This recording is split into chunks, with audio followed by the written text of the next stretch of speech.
on the people to defend democracy, to stand for our fundamental inviolable rights to free speech and freedom of expression, and to join and stand with the government to fight to the end and defeat completely the CPP, NPA, NDF. Hindi po yan destabilization. Yan po ang tamang gawin. Brother Franco, Miss Ina, mga kababayan, I will read again ang statement ng CPP, NPA, NDF, December 26, kung saan tuwang-tuwa sila sa nangyayari sa atin. Sana mapakinggan ito ni Pangulong Bongbong Marcos Jr., mapakinggan din ito ni Speaker Martin Romualdez at ng kanyang mga kasabwat sa Kongreso. Again, ito po ang statement na ito, pinapalakpakan ito, sinasaladuhan ito ni Teddy Casino, nila Carol Araulio, nila Raul Manuel Arlen Brosas at Franz Castro sapagkat sila po ang urban operative components ng CPP. Ito pong nakasaad sa kanilang statement, portion lang ito. Ang mapait na sigalot sa pagitan ng mga pangkating Marcos at Duterte ay palapit ng palapit sa marahas na konfrontasyon. Tuwang-tuwa sila, Brother Franco, na magkukumprontahan ang Duterte at Marcos at mga kaalyado nila.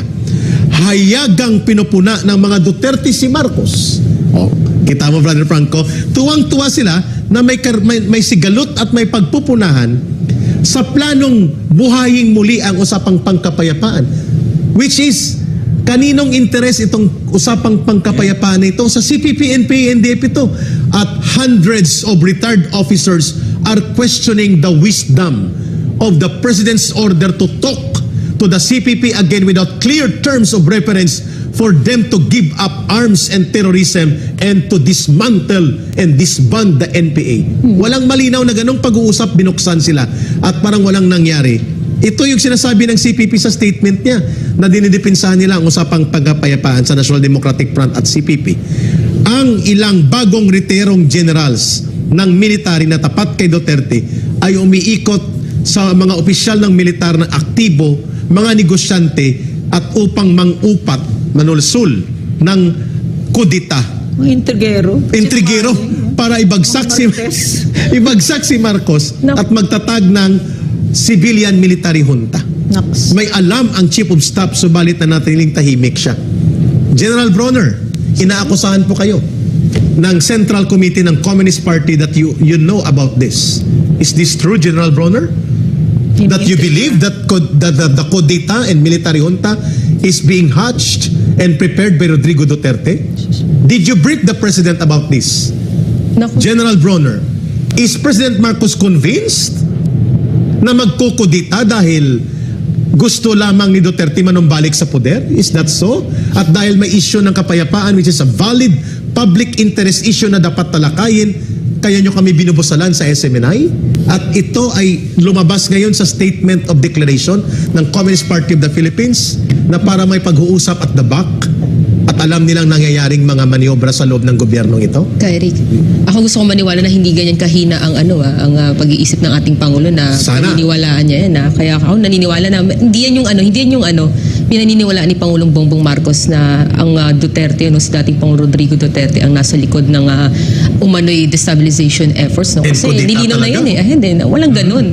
At mga lang yan, naninira lang yan, nagsusulsul lang yan para talaga mahati-hati. Pero dahil ilang minuto na lang tayo bago mag-alas 12, ka Eric Magarin Franco, okay lang ba na mag-transition tayo dito sa topic ng dahil anniversary ngayon ng CPP at itong sitwasyon ng ating bansa ngayon, lalo na itong kanilang panggigipit sa SMNI, gaano to kahalaga sa kanila at gaano rin ka-importante na hindi dapat nga ang SMNI ang kanilang busalan dahil lalo natin programa natin nalaban sa CPP, NPA, NDF. Ma'am Lorraine, bakit ang CPP napakahalagang hingin?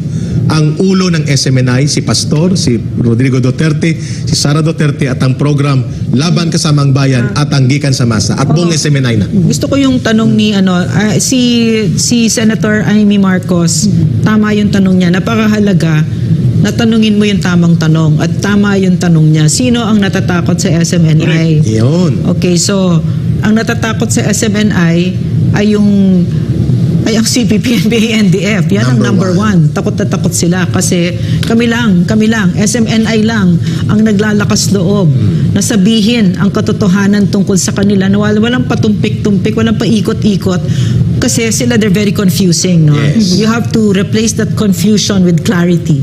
No, and you have to replace yung chaos na kine-create nila with calm. Dapat kalmado tayo. And it's only SMNI that does that. So, ano yung sino natatakot sa SMNI? Yung mga takot sa katotohanan. Exactly. At yan ay mga sinungaling, magnanakaw, mamamatay tao, mga terorista na CPP, NPA, NDF.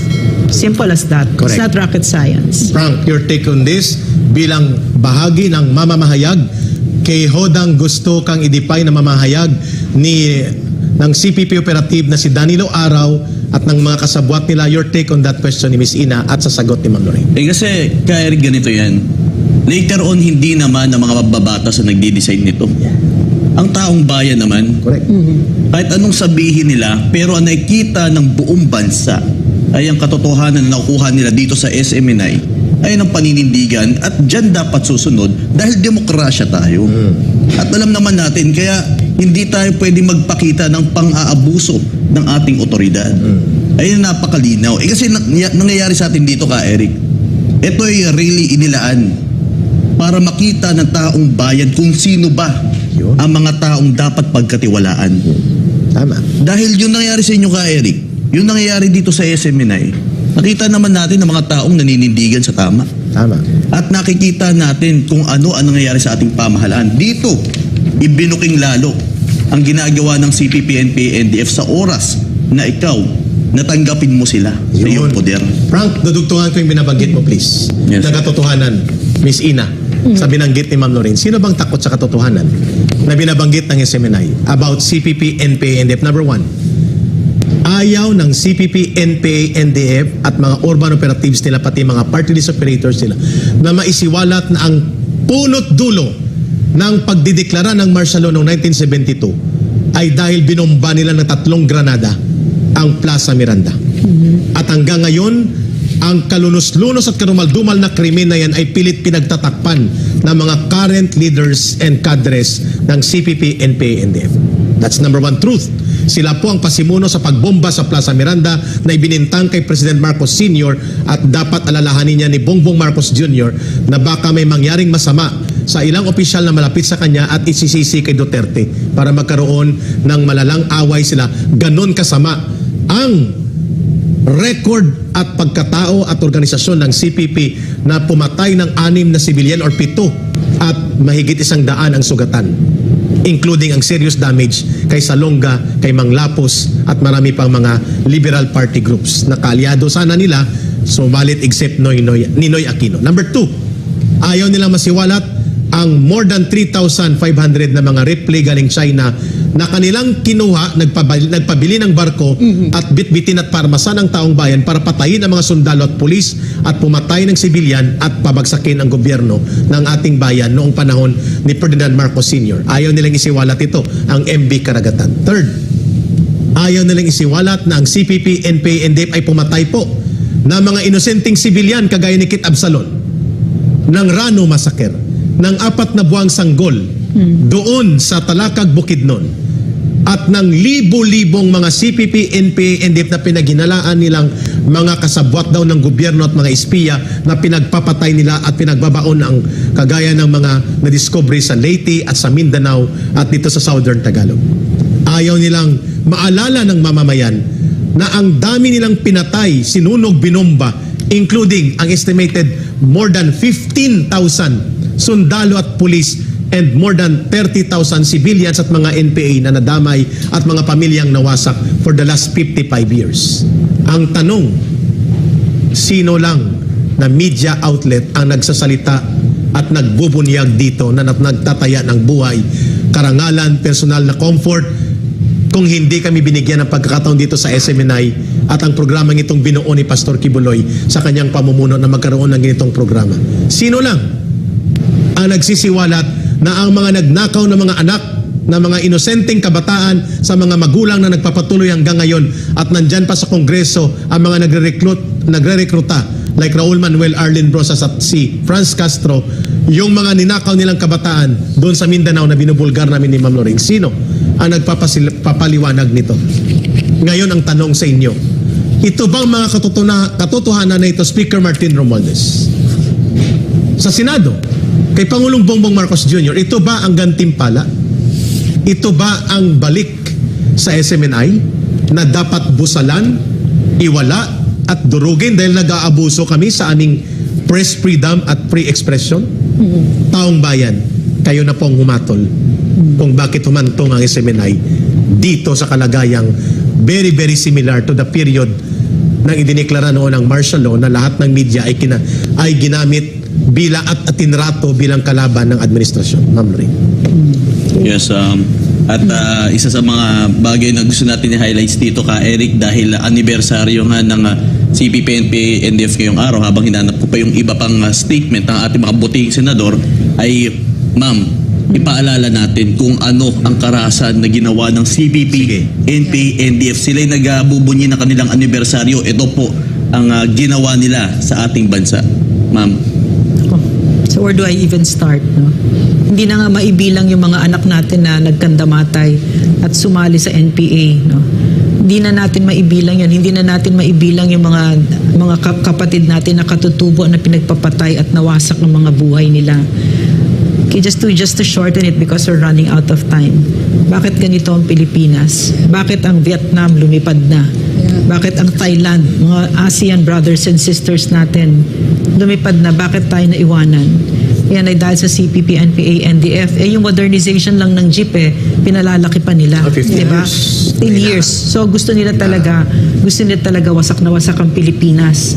So gusto ko sana hingin sa inyo no, na kilalanin natin sino yung kalaban natin. Sila Benny Abante, hindi natin kalaban yan.